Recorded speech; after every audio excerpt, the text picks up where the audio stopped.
ललही छठ मैया की जय। पांचवी कहानी। ओरछी नामक गांव में एक ब्राह्मण और उसकी पत्नी रहते थे। ब्राह्मण दीनानाथ बहुत ही सरल और सज्जन था, लेकिन उसकी पत्नी कामनी कठोर और रूखे स्वभाव की थी।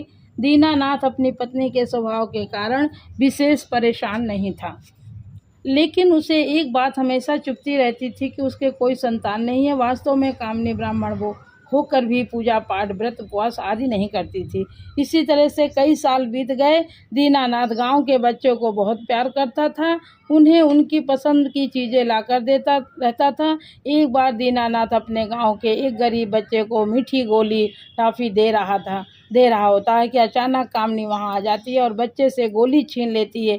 इससे बच्चा रोने लगता है। रोते रोते अपने घर अबोध मन में कहता है, आप बच्चों को व्यर्थ ही परेशान करती रहती हैं हो, इसीलिए ही भगवान ने आपको कोई बेटा नहीं दिया है। बच्चे की बात कामनी के दिल को छू जाती है। वो उस बच्चे को बहुत मानती है और उसे बहुत सी गोली देती, लेकिन वो नहीं लेता। उस घटना के बाद कामनी बहुत उदास रहने लगती है।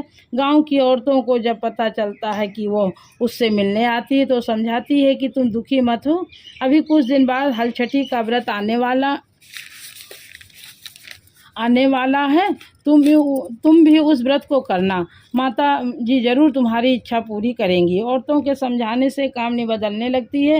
रोज वो स्नान करके पहले पूजा करती, भगवान को भोग लगाती, पहले अपने पति को खाना खिलाती, फिर खुद खाती।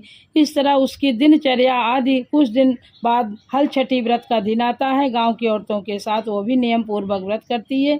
कुछ दिन बाद कामनी गर्भ धारण करती है और 9 महीने के बाद एक सुंदर बालक को जन्म देती है। गांव में खुशियां मनाई जाती हैं। जिस तरह ललही छठ देवी ने कामनी का मनोकामना पूरी की, वैसे आप सभी की मनोकामना पूरी हो। बोलो छठ मैया की जय।